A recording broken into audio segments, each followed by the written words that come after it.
Hello, everyone, and welcome to Sons of Norway Mandt Lodge. My name is Darlene Arneson, and I serve as president.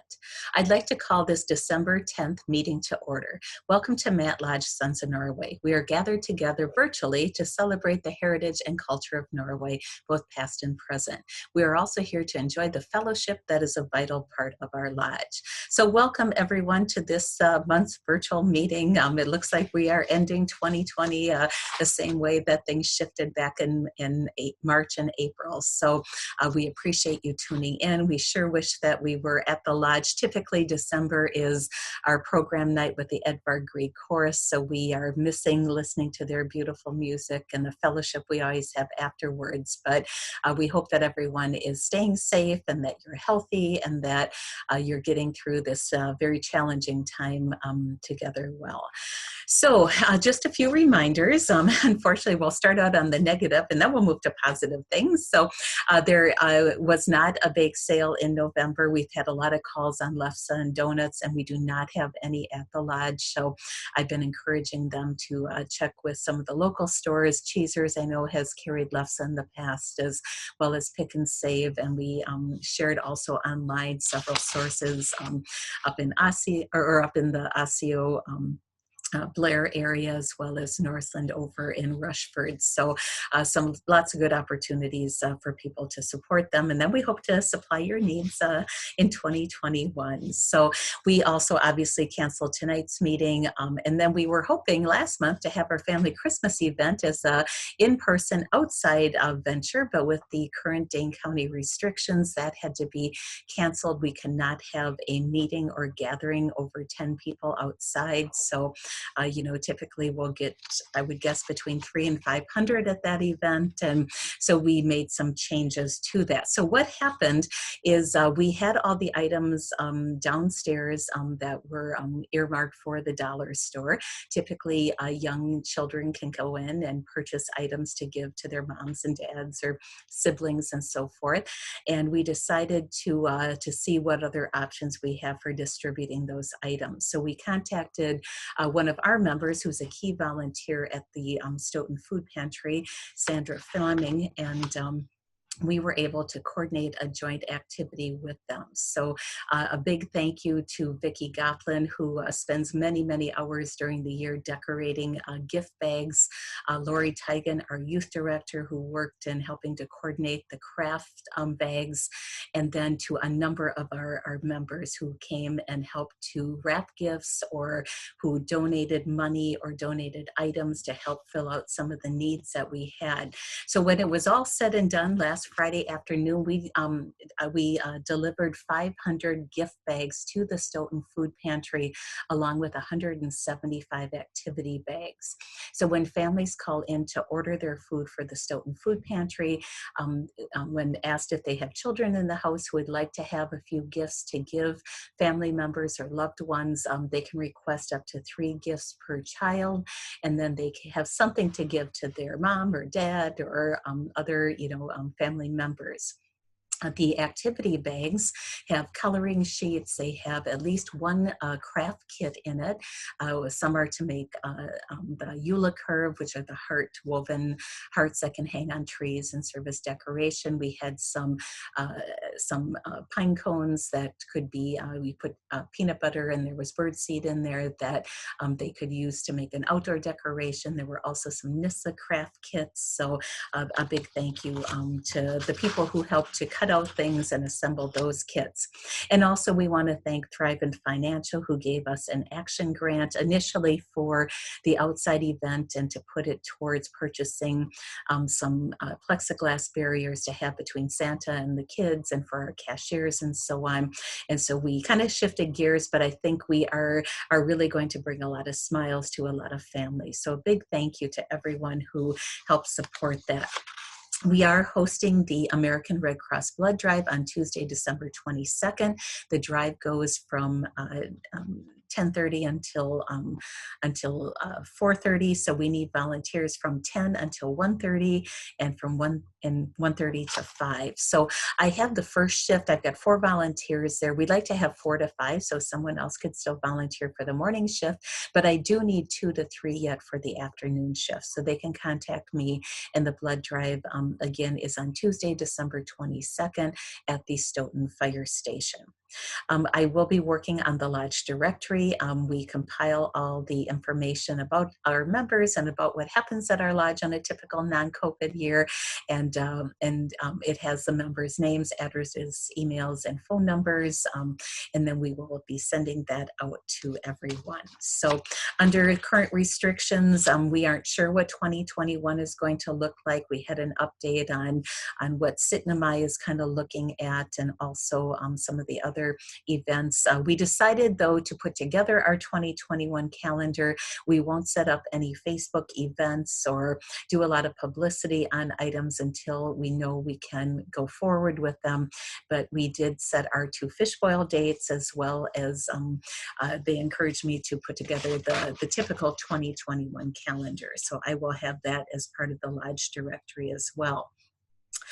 We had a number of people who were interested in being part of a book club. We have some people who expressed interest in learning how to speak Norwegian, and we have a lot of those resources down at the lodge in our library.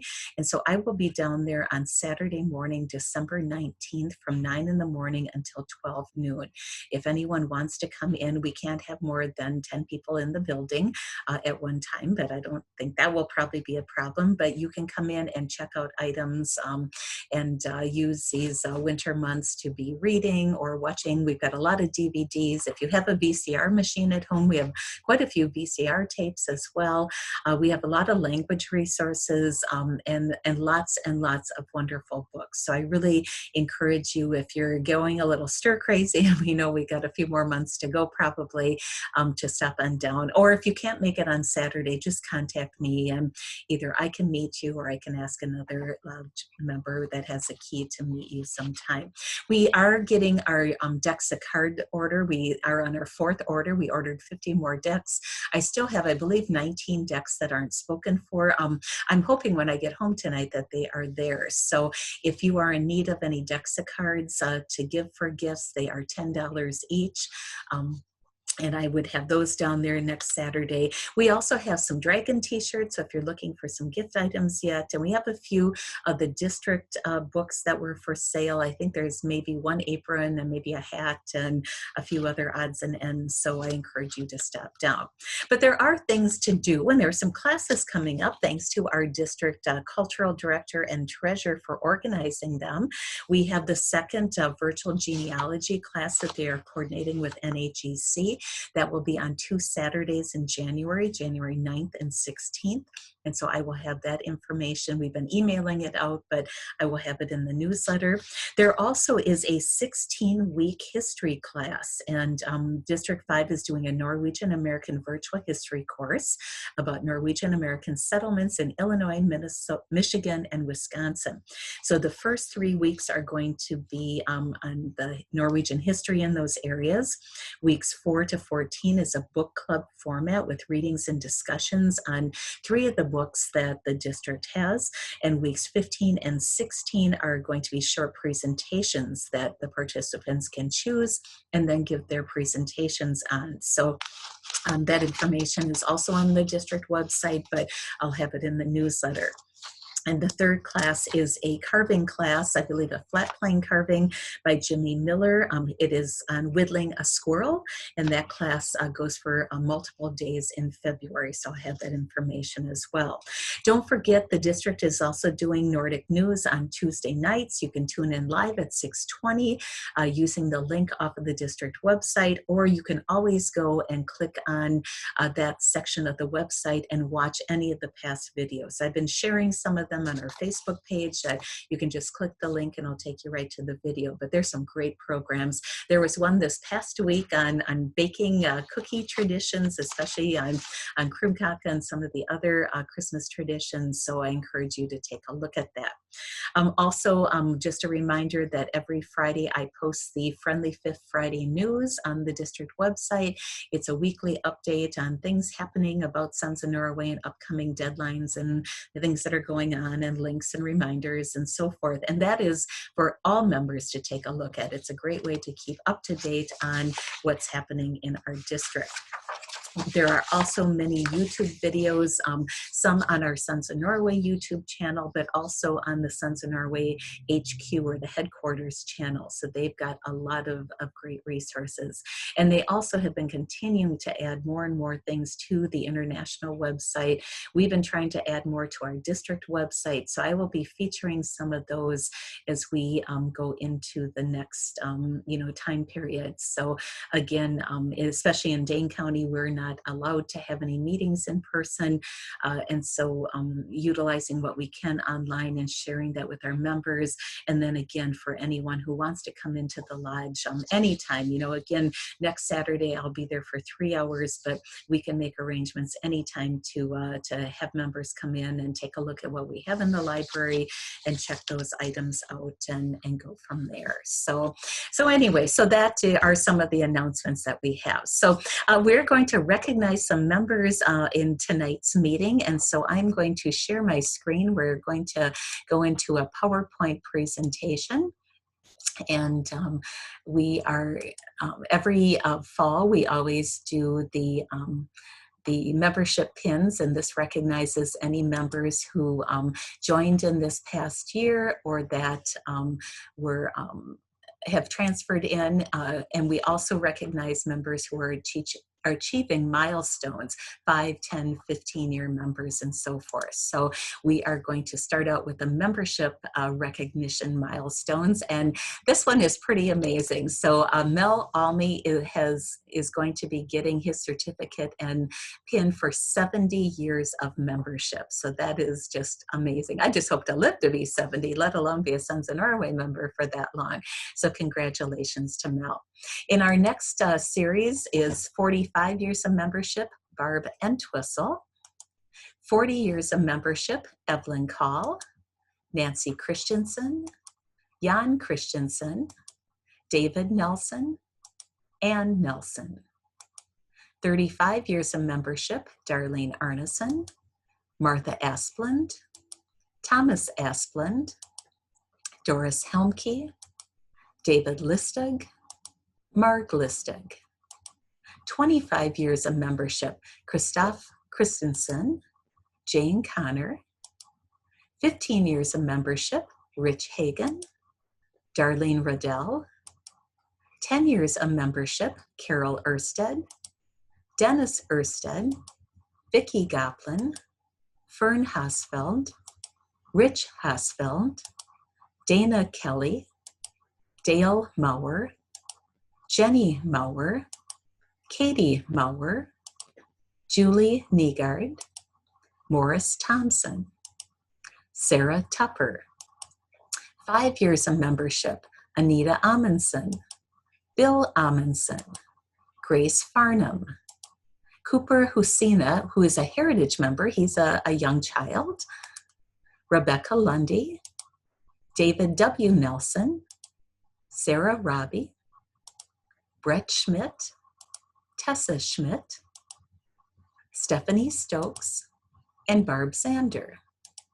And this year we welcome the following members to Mandt Lodge: Nick Brinsko, Linda Erickson, Rhonda Erickson, Kathleen Ernst, Scarlett Kaufman, Peter Brinsko, Bob Kuhn, Jody Kuhn, Charles Field, Marianne Holton, Karen Long, Jason Jacobson, Andrea Maloof, Henry McGlynn, Robert Nelson, Sharon Nelson, Atsuko Treloff, Christian Treloff, Robert Shuck, Bill Hendrickson, and Jan Hendrickson. So it was kind of a crazy year to join the lodge, as we haven't had many activities. So we certainly especially want to welcome those new members, and we appreciate their membership, and we look forward to working with them. Again, we will be sending out the district or the lodge directory, which has kind of an outline of all our membership programs, activities, how we do things, and so on, as well as the contact list and the birthday list. So hopefully, if you have not updated your contact information on your member profile on the International Sons of Norway website, I really encourage you to do so, so that you can make sure we get your correct information in the directory. So if it's not correct on your profile, it's not going to be correct in the directory. We also this year have been busy being active. We had the virtual walk to Norway and back, and so we had a lot of members that got started with the sports medals program. Now we are transitioning from using those mile sheets to the specific activity and point cards for the different areas. So we are going to start out by recognizing the gangmerka, or the walking medals, and we have quite a few of these due to, again, the virtual walk to Norway. John Arneson, bronze, silver, gold, and enamel. Christine Chia, bronze, silver, gold, and enamel. Bonnie Miktri, bronze, silver, and gold. Alan Chia, bronze, silver, gold. Todd Tupper, bronze, silver, gold. Patricia Bolsing, bronze, silver, gold. Christy Tupper, bronze and silver. Karen Haugen, bronze and silver. Greg Haugen, bronze and silver. Todd Fossum, bronze and silver. Vicki Goplin, bronze. Darlene Arneson, bronze. Jens Arneson, bronze. Diane Fossum, bronze. Sigrid Arneson, bronze. And then in the Cyclemerca, or the cycling, we have two outstanding people who have really done a lot of biking this summer. Congratulations to a new Mandt Lodge member, Bill Hendrickson, who lives down in Janesville. He earned all 4 medals: bronze, silver, gold, and enamel. So that is really exciting. And Christine Chia earned her bronze and silver medals in cycling. So that's pretty cool. So congratulations to all our sports medal people. Keep in mind, now that the snow is supposed to start falling, we have skiing medals, there are swimming medals, there is the EDRIT, or the general fitness medals. So again, we are transitioning away from using those mile reporting sheets and going to using the specific ones for each one of the areas. Well, it's Christmas time, and there is nothing like Norwegians and Christmas, and all of us trying to celebrate the holiday.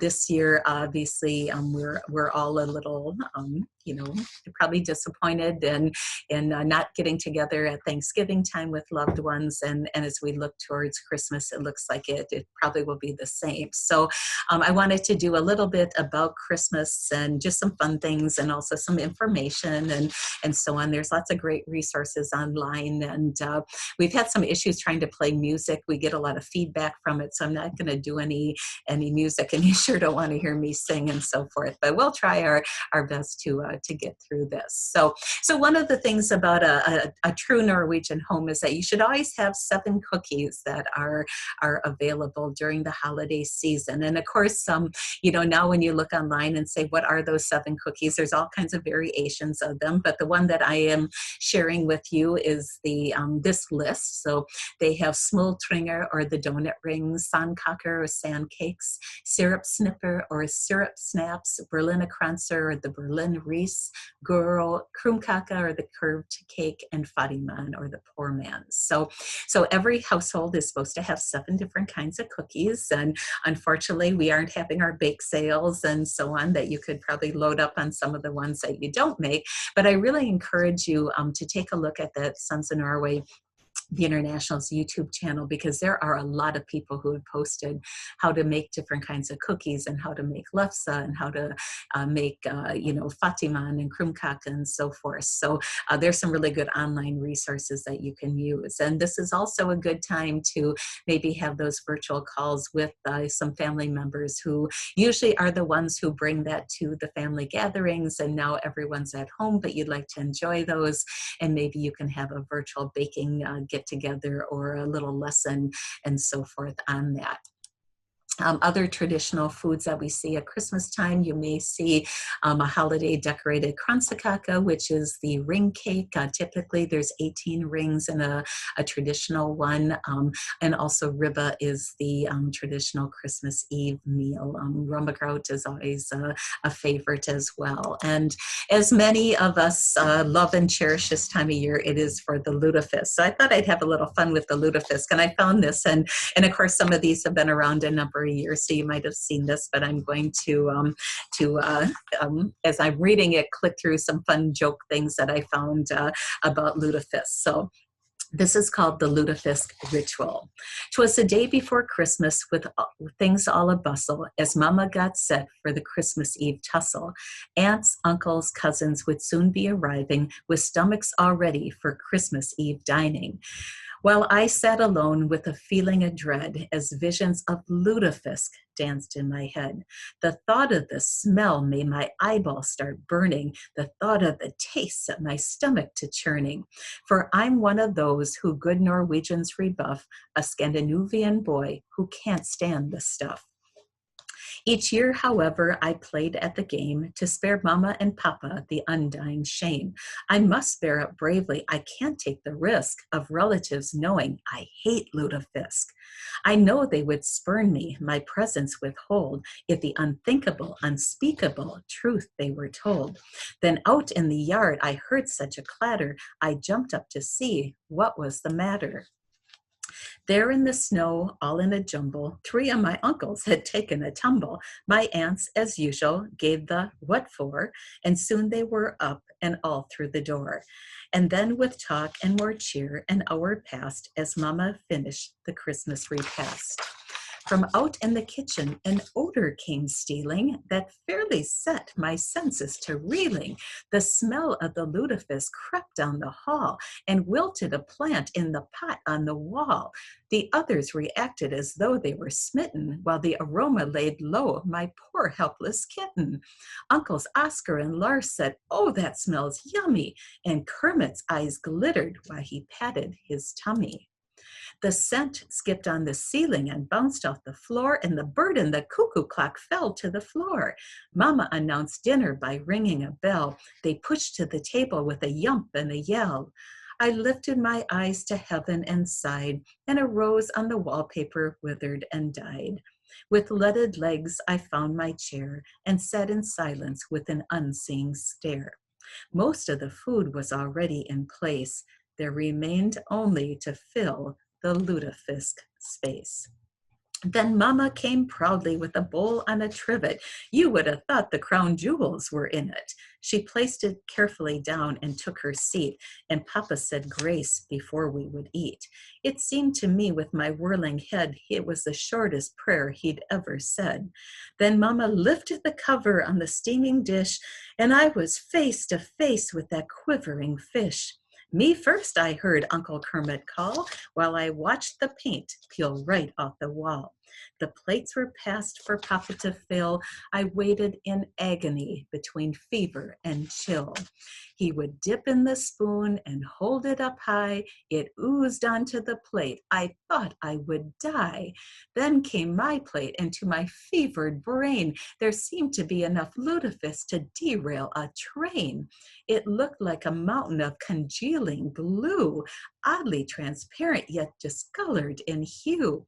With butter and cream sauce, I tried to conceal it. I salted and peppered, but the smell would reveal it. I drummed up my courage. I tried to be bold. Mama reminds me to eat before it gets cold. I decided to face it. Oofta, I sighed. Oofta, indeed, my poor stomach replied. Then I summoned that resolve for which our breed's known. My hand took the fork with a mind of its own, and with reckless abandon that lutefisk I ate. With 20 seconds, I'd cleaned up my plate. Uncle Kermit flashed me an ear to ear grin as butter and cream sauce dripped down his chin. Then, to my great shock, he whispered in my ear, I'm sure glad this is over for another year. It was then that I learned a great and wonderful truth, that Swedes and Norwegians, from old men to youth, must each pay their dues to have the great joy of being known as a good Scandinavian boy. And so to you all, as you face the great test, happy Christmas to you, and to you all my best. Well, lutefisk is my favorite meal of the year, and I am going to go through remission on December 19th when I meet you guys down at the lodge who wants to check out books, because that typically is the day we rent the lodge for our family lutefisk dinners. So anyway, so yes, it's a wonderful way to eat cod, and God bless the people who came up with that. So, Nissa and Tomtins. Christmas is right around the corner, both here and in Norway. People have started preparing and decorating for the holidays. In almost every Norwegian home, Nissa are among the most popular Christmas decorations. The Nissa is a small gnome-like with gray hair and a beard and is usually dressed in sweaters or vests, knee pants, knitted stockings, and sturdy shoes. He always wears a red knitted hat with a tassel. The Nissa is said to live in the barn from where he supervises everything that goes on the farm. So woe to the farmer who does not make friends with his Nissa and show him the respect. The Nissa is known to be an extremely mischievous being who plays all kinds of tricks on his adversaries until they shape up their behavior or go along with the Nissa's wishes. Norwegian lore is full of tales of people who had to sell their farms or suffered a fatal accident as a result of an unfriendly Nissa. Originally, the Nissa was personified spirit of the man who first cleared the farmland. The spirit was believed to always watch over the farm. And in pagan times, the Norse gave offerings to the farm spirit. Food and drink were placed in his burial ground or poured over the roots of trees planted in the farmyard in the spot where the first farmer was believed to be buried. In the same manner, the Nissa was served a bowl of porridge in the barn on Christmas Eve. This was quite common into the 19th century. Even after beliefs in the Nissa and similar beings were abandoned, porridge was still brought out to the barn in order to please the children of the family. The excitement of the expedition to the barn in the dark winter afternoon is a childhood memory appreciated by many Norwegians. The rats and mice probably got fed in this manner are probably happy too. The Nissa especially cares for the horses and is famous for his horse grooming skills. He braids their tails and manes and keeps them shiny and well fed. Often he steals hay from the other farm animals to give to his favorite pets. When the farmer has good horses, this is usually a good sign that he was friends with his Nissa and prospered from good luck that the Nissa might bring. Today, the Nissa don't live in the barns anymore, but have moved into homes all over Norway where they are sure signs of the Christmas holidays. The children love them, of course, and they make quite a few every year. No one knows how many Nissa varieties there are, or how many different materials Nissa can be made of, but one type of Nissa is considered an extra welcome guest in Norwegian homes, the Julenissa. The Yule Nissa is a mix between that traditional Norwegian Nissa and Santa Claus. He comes to people's homes with sacks full of presents on his back and is consequently popular with the children. If you ask him where he comes from, he will sometimes tell you that he lives in a barn. At other times, he will claim he comes from the North Pole. Wherever he comes from, he's a welcome guest who brings lots of excitement and also a little magic to Christmas. The Yule Goat. The Yule goat is a Scandinavian and Northern European Yule and Christmas symbol and tradition. Its origin may be Germanic pagan and has existed in many variants during Scandinavian history. Modern representations of the Yule goat are typically made of straw. The Yule goat's origins go back to ancient pagan festivals, while a popular theory is that the celebration of the goat is connected to the worship of the Norse god Thor, who rode the sky in a chariot drawn by two goats. It goes back to the common Indo-European beliefs. The last sheaf of grain bundled in the harvest was credited with magical properties as the spirit of the harvest and saved for Yule celebrations, called among other things Yule goat. Romula. In Norway, there is a special word for the period between Christmas and New Year's. It is called Romula. For most modern-day Norwegians, Romula means vacation time, or at least shorter workdays than usual. It means that families have an opportunity to spend some time together in addition to the often hectic Christmas holidays. It means that people, that is those who live south of the Arctic Circle, have the opportunity to enjoy the very few hours of light that a Nordic midwinter day can offer. Unless you have experienced a Scandinavian winter, you don't know what the difference a few hours of sunlight can make. Norwegian children spend most of that time outdoors, trying out new Christmas presents such as skates and skis and sleds and similar winter equipment. Families go skiing together, taking advantage of the Christmas snow and their holiday leisure time. It is becoming more and more common for families who own cabins to go to their cabins for the holidays. For years, a Norwegian's idea of a perfect Christmas setting has been out in the country to get back to one's roots and the traditions and a simple contemplative lifestyle. Maybe in the future, Norwegians will yearn for a Christmas in a little cabin in the woods, on a hillside, or by a mountain lake, especially as increasing number of Norwegians lose their direct ties to a family farm or special rural district. But the Norwegian city dwellers have brought some old farm traditions with them into the city. Christmas foods such as the pork ribba, torsk, and lutefisk still own their own against the turkey and the other fashionable goods. The traditional sheaf of grain set up for birds is still found in every backyard in Norway, and children still get excited because they can dress up and go julebooking. So, Scandinavians have a great sense of humor, and this piece is written by Robin Oren. This is because they've been initiated through an old custom called julebuk, or Christmas fooling. The term julebuk goes back to Christmas goat and dates back hundreds of years to pre-Christian times in Scandinavian countries. In those days, people had unusual beliefs, and people thought that the julebuk lived in the forest during the year. And as the winter solstice neared, the goat creeping towards the house.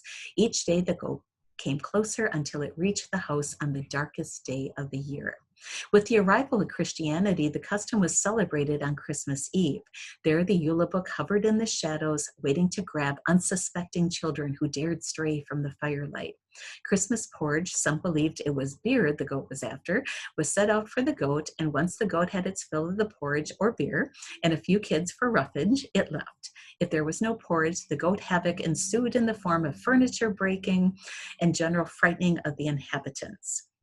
Over time, the unusual custom of julebuk was derived from beliefs.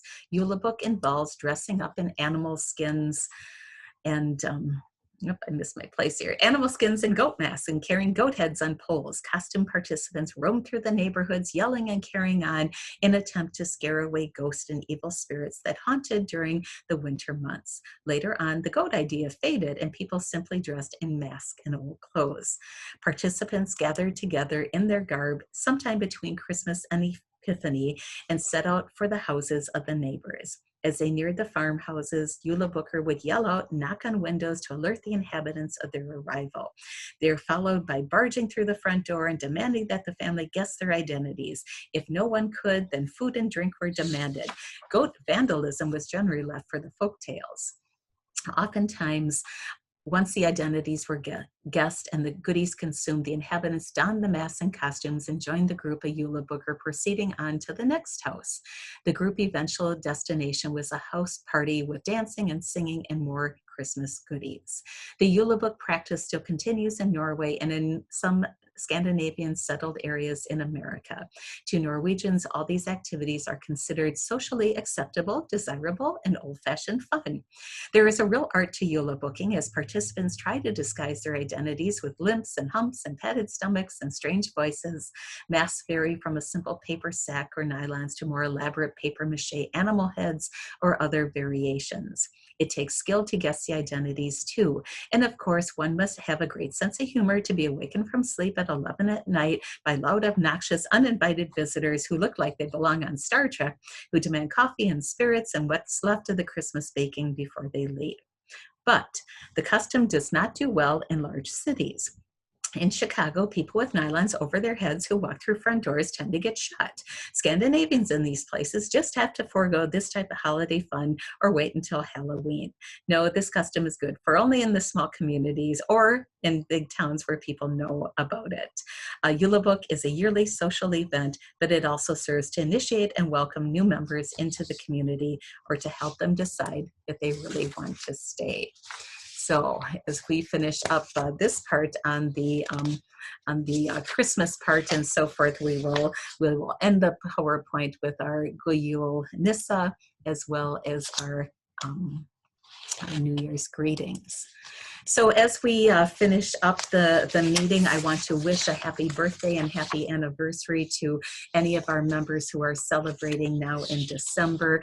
Again, we sure wish that we could be doing this in person, and we certainly have everyone in our thoughts as we go through this holiday season. Officers and members, I thank you for tuning in to view this meeting. Our next meeting will be posted on January 13th at 7 o'clock. It will be recorded and then posted as this one is to our YouTube channel. Our Zoom business meeting will be held on Wednesday, January 6th.